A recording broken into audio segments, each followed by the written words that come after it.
Since I was little, I had I was attracted to running a business and owning my own business.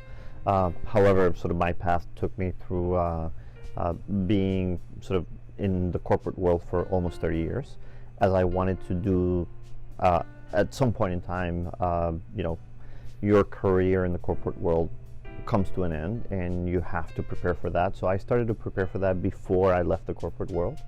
And that's the reason why I decided to go into business on my own, while I sort of just to plan for a transition until I needed to sort of support myself after my corporate career.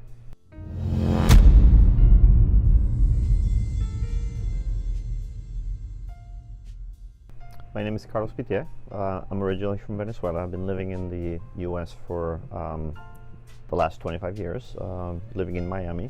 I spent about 20 years in the corporate world, and the last 5 years I've been running our own businesses, which are basically locations of the UPS store franchise.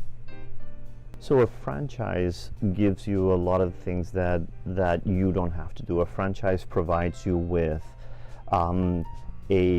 almost, if you will, a method of running a business. They provide you with training, they provide you with technology that allows you to do a business, and that's something very important, because you don't have to do everything from scratch.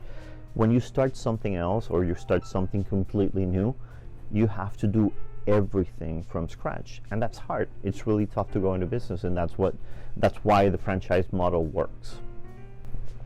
So my first step was understanding what type of franchise, and I started looking at multiple franchises and what was required, what they offered, how known they were, and after that research, I came down to one single franchise, which is what I run today. So because of the way that I chose to go into business, which was not starting from scratch, but actually purchasing existing locations rather than creating them from scratch, I didn't choose the locations. The locations were chosen for me because it was what was available from other franchisees that were selling. I just analyzed the locations and saw and analyzed whether they were going to be a good business or not. Bring into the franchise depends on the location.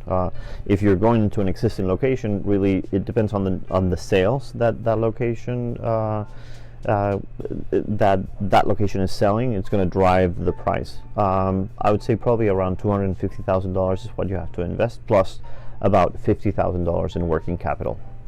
So my employees, I choose basically. I want people who have a keen understanding of customer service and are keen to help others. I want people who are have the ability to sort of take feedback and take coaching in a way that can improve what they do, and that's the way that we choose our associates and the way we choose our managers as well.